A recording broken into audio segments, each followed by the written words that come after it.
नमस्कार, मैं हूं विकास भदौरिया। एक बार फिर से आपका एनडीटीवी में स्वागत है। खबर पक्की में हम आपको दिखाएंगे आज चुनाव यात्रा। कैराना, जो कि संगीत की विरासत के लिए जाना जाता है, संगीत का मशहूर किराना घराना यहीं का है। कहते हैं कि कभी मन्ना डे शहर में आए तो जूते उतार कर घूमे। उन्हें मौसमी के इस शहर में तहजीब की निशानी छोड़नी थी। हालांकि बाद में कैराना ने बहुत सुलझते हुए दिन देखे, जब यहाँ असामाजिक तत्वों के डर से लोग घर छोड़कर जाने लगे। अब 2024 की लड़ाई के लिए तैयार हो रहा है कैराना। यहाँ दूसरी बार बीजेपी के उम्मीदवार प्रदीप चौधरी चुनावी मैदान में है। वहीं इंडिया गठबंधन से इकरा हसन उनको कड़ी चुनौती दे रही है। विधानसभा चुनाव में हिंदू पलायन के मुद्दे को लेकर कैराना सुर्खियों में रहा था। इस बार यहाँ क्या मुद्दे हैं, राजपूतों की नाराजगी का क्या असर पड़ेगा, देखिए कैराना से रवीश रंजन शुक्ला की ग्राउंड रिपोर्ट।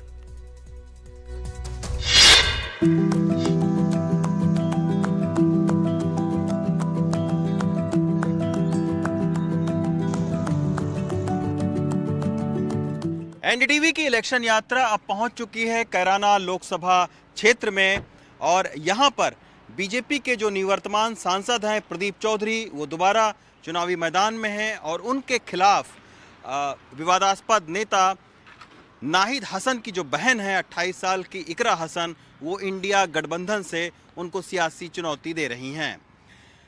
कैराना लोकसभा की अगर हम बात करें तो पिछले कई बार से बीजेपी ने यहाँ पर हिंदुओं के पलायन को एक बड़ा मुद्दा बनाया था। क्या इस बार भी वही मुद्दा है? कैराना की और क्या क्या समस्याएं हैं और ठाकुरों की महापंचायत ने कैसे सियासी समीकरण बिगाड़ दिया है? आइए चलते हैं और जानने की कोशिश करते हैं।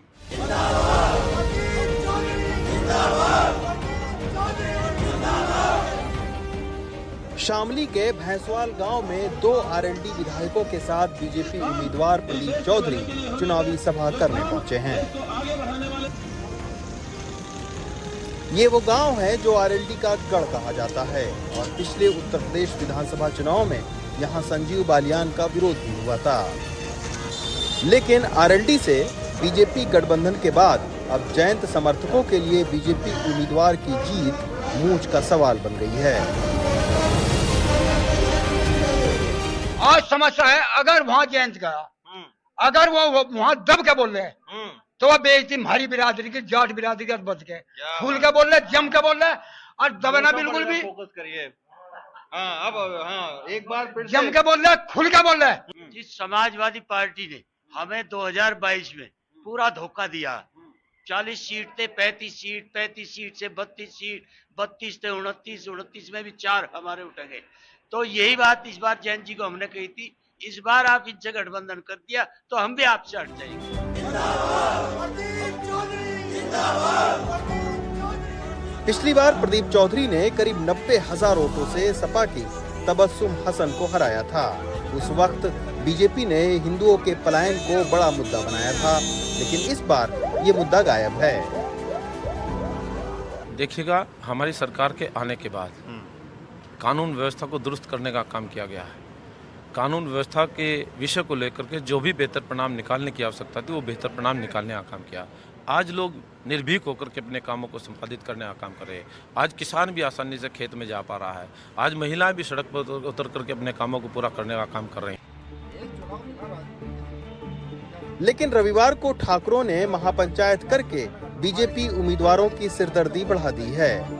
बीजेपी पर पश्चिमी उत्तर प्रदेश में ठाकुर नेताओं की अनदेखी का आरोप लग रहा है। ठाकुरों को महापंचायत करने की क्या जरूरत पड़ गई?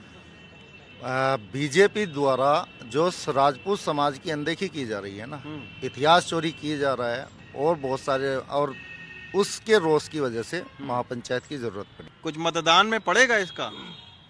कुछ मतदान में पड़ेगा कि नहीं? पड़ेगा, क्यों नहीं पड़ेगा? पड़ेगा जी बिल्कुल पड़ेगा। क्या पड़ेगा? बीजेपी को वोट नहीं देना। राजपूत समाज जो है वो बीजेपी को वोट नहीं देगा अबकी बार। तौर पर एक नई जो सियासी सिरदर्दी है वो बीजेपी के सामने आन पड़ी है, लेकिन देखना होगा कि आखिर बीजेपी कैसे इस समीकरण को साधती है। वहीं बीजेपी को कैराना लोकसभा सीट पर भाई बहन की सियासी जोड़ी कड़ी टक्कर देती नजर आ रही है। सपा की उम्मीदवार इकरा हसन गांव-गांव चुनावी प्रचार कर रही हैं, तो उनके विधायक भाई नाहिद हसन रणनीति बनाने में जुटे हैं। पिछले विधानसभा चुनाव में नाहिद हसन के आपराधिक रिकॉर्ड को लेकर गृह मंत्री अमित शाह तक ने तीखा हमला बोला था। इकरा हसन अब अपने भाई का बचाव करते कहती हैं कि पूरब के इलाकों में सियासी फायदे के लिए नाहिद हसन को मुद्दा जानबूझकर बनाया गया था कि यहाँ के मुद्दे को ये बाहर भुनाते हैं। यहाँ पर तो क्योंकि धरातल पर लोगों को सच्चाई पता है क्या है, तो यहाँ नहीं चल पाता है, लेकिन यहाँ के बलबूते दूसरी जगहों पे पूरब की तरफ ये लोग इस मुद्दे को भुनाने का काम करते हैं। और जो बातें कहते हैं ये परिवार के बारे में, मेरे भाई के बारे में, वो देखिए उसका जवाब भी जनता लगातार देती आई है वोट के माध्यम से। अगर जिस तरीके से ये उनका कैरेक्टर असैसिनेट करते हैं, अगर उसमें कुछ भी सच्चाई होती तो जनता जनार्दन है, उन्हें सब पता है।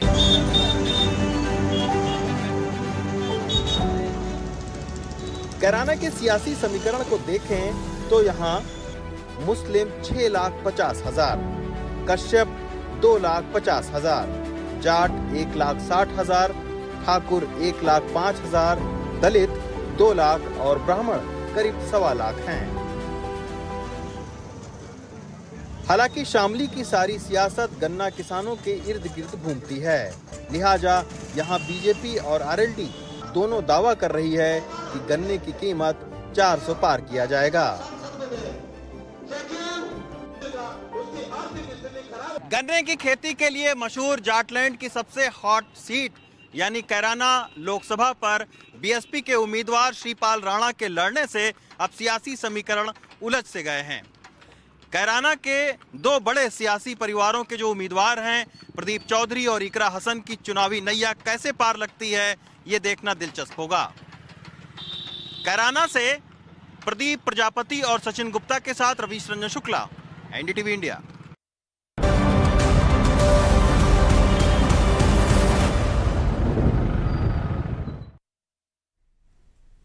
तो चुनाव यात्रा में अब उत्तर प्रदेश के बाद उत्तराखंड का रुख कर लेते हैं। उत्तराखंड की 5 लोकसभा सीटें हैं, इसमें से एक टिहरी सीट है जिसका संबंध राजशाही से। एशिया के सबसे बड़े बांधों में एक टिहरी बांध की वजह से इसकी खास पहचान है। टिहरी लोकसभा सीट पर मौजूदा समय में भी राजशाही परिवार का वर्चस्व कायम है। आज़ादी के बाद से ये लोकसभा राजशाही परिवार के पास ही रही है, तो 7 बार राजशाही परिवार से ये सीट दूर भी रही है। यहाँ मुख्य मुकाबला भाजपा और कांग्रेस के बीच ही है।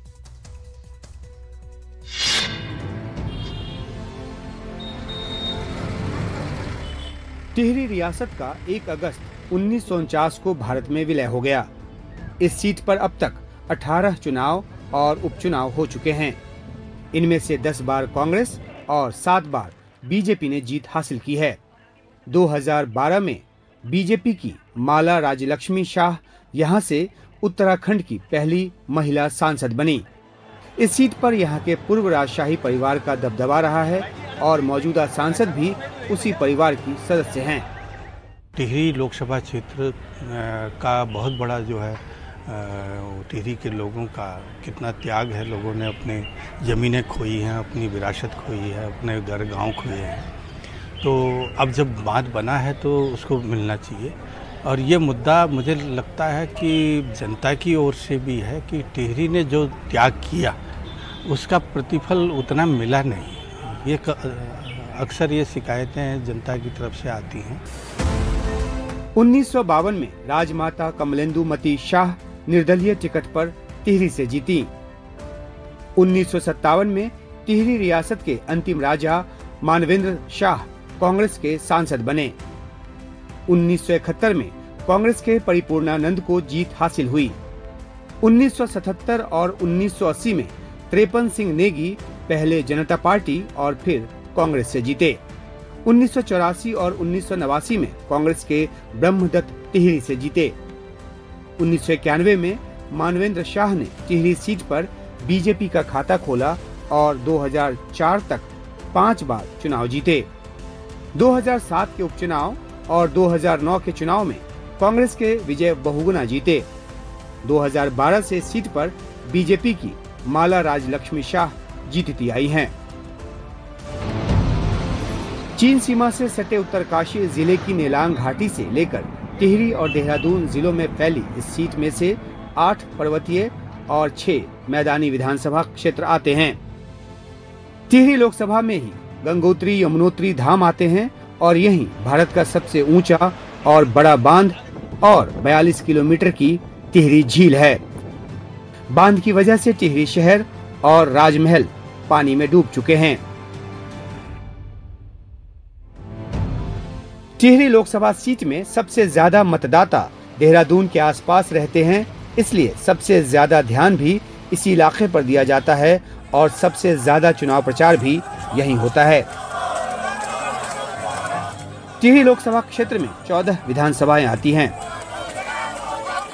उत्तराखंड की अन्य लोकसभाओं की तरह भी टिहरी लोकसभा में 14 विधानसभाएं आती है, जिसमें सबसे ज़्यादा वोटर वाली जो विधानसभा है वो देहरादून की सहसपुर है। इसके अलावा उत्तरकाशी की पुरोला विधानसभा में सबसे कम वोटर्स है। पूरा अगर फोकस देखा जाए टिहरी लोकसभा में, चाहे वो बीजेपी, कांग्रेस या फिर अन्य दलों का, वो देहरादून की उन 7 सीटों पे हैं जहां सबसे ज़्यादा मतदाता टिहरी लोकसभा के हैं। यही वजह है कि बीजेपी, कांग्रेस के अलावा अन्य जो प्रत्याशी हैं उनका पूरा फोकस देहरादून की इन 7 विधानसभाओं में है जो टिहरी में हार और जीत तय करती है। ये सीट पर्यटन और धार्मिक दृष्टि से भी बहुत अहम है, क्योंकि यहाँ गंगोत्री और यमुनोत्री हैं। यहाँ से राज्य को महत्वपूर्ण आर्थिक योगदान भी मिलता है।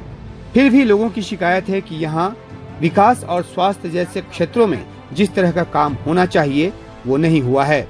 यहाँ के लोग कहते हैं कि ऐसा प्रतिनिधि चाहिए जो विकास करे, वहीं कुछ लोग पीएम मोदी के काम के कायल हैं। हमें तो प्रत्याशी ऐसा चाहिए कि जो विकास करे और विकास के राह पर जो है लोगों को ले जाए। हम तो मतलब बहुत दुरुस्त क्षेत्र के लोग हैं जी। हम तक तो जब तक जो है विकास की बारी आती है तब तक कुछ हमारे सामने आता ही नहीं। मोदी का मिशन है, 2 बार मोदी बना, तीसरे बार में मोदी बने, क्योंकि यहाँ केंद्र राज्य में भी बीजेपी की सरकार है। धाम जी के नेतृत्व में बहुत अच्छा काम हो रहा है। यहाँ के स्वास्थ्य व्यवस्था बदहाल स्थिति है, हालांकि नाम बदले गए अस्पतालों के। यदि नौगांव की सामुदायिक स्वास्थ्य केंद्र, आप नौगांव की बात करते हैं तो उप जिला चिकित्सालय यहाँ पुरोला की आप बात करते हैं तो यहाँ फैकल्टीज नहीं है, मशीनें हैं तो मशीनों को चलाने के लिए यहाँ ये स्पेशलिस्ट नहीं है। तो ये तमाम समस्याएं हैं जो फैलों के नीचे दबी हुई रहती है। हर वर्ग उत्साहित है अपने देश के यशस्वी प्रधानमंत्री जी को पुनः देश के प्रधानमंत्री के लिए चुनने के लिए, और उत्साहित है, भारी उत्साह है लोगों में कि हम जल्दी ही वो 19 अप्रैल का दिन आएगा और लोग अपने मत के माध्यम से अपने प्रधानमंत्री को अपना प्यार और स्नेह देना चाहते हैं। टिहरी लोकसभा सीट में 13,52,845 मतदाता हैं, जिनमें से 7,12,039 पुरुष मतदाता हैं और 6,40,806 महिला मतदाता शामिल हैं। इस बार कांग्रेस ने यहां से जोत सिंह गुनसोला को टिकट दिया है, जो 2002 और 2007 में मसूरी विधानसभा क्षेत्र से विधायक रहे थे। ये मसूरी नगर पालिका के सदस्य रहे, हालांकि पिछले कुछ समय से वो बहुत सक्रिय नहीं रहे हैं। इनका मुकाबला है लगातार 3 बार की सांसद माला राजलक्ष्मी शाह से। मैं समझता हूं कि लोकसभा के जो भी प्रत्याशी हैं, जो भी जीतेंगे, तो टिहरी को यूं ही न छोड़ा जाए और उसके जो गांव बचे हुए हैं कम से कम वहां विकास की किरण जानी चाहिए। भारतीय जनता पार्टी की माला राजलक्ष्मी का दावा है कि वो अपने संसदीय क्षेत्र का लगातार विकास कर रही हैं और डबल इंजन की सरकार की रफ्तार हमेशा तेज रहती है। प्रदेश को दोबारा डबल इंजन चाहिए। प्रदेश को, देश को, सब जगह को डबल इंजन चाहिए ताकि हमारा सभी लोगों का काम इजीली हो जाए। उधर कांग्रेस के उम्मीदवार जोत सिंह गुनसोला कहते हैं कि इलाके में लंबे समय से विकास नहीं हुआ है और टिहरी लोकसभा की उपेक्षा की जा रही है। वे कहते हैं कि उनकी लड़ाई रोजगार और विकास को लेकर है। मैं इनसे ये पूछ रहा हूँ कि कौन सा डैम आपने बना दिया? अगर टिहरी डैम राष्ट्र को समर्पित हुआ है वो भी कांग्रेस ने किया। मनेरी वैली फेज 1 हुआ है वो भी कांग्रेस ने किया। मनेरी वैली फेज 2 हुआ है वो भी कांग्रेस ने किया। इवन आपका कांग्रेस का किया हुआ जो कटोसर डैम है वो भी जो है कांग्रेस ने किया, किसी और ने नहीं किया। अगर वहाँ औद्यानिकी विश्वविद्यालय गया रानी चौरी के अंदर, वो भी कांग्रेस ने किया। टिहरी सीट की करीब 62% आबादी गांव में और 38% शहर में रहती है।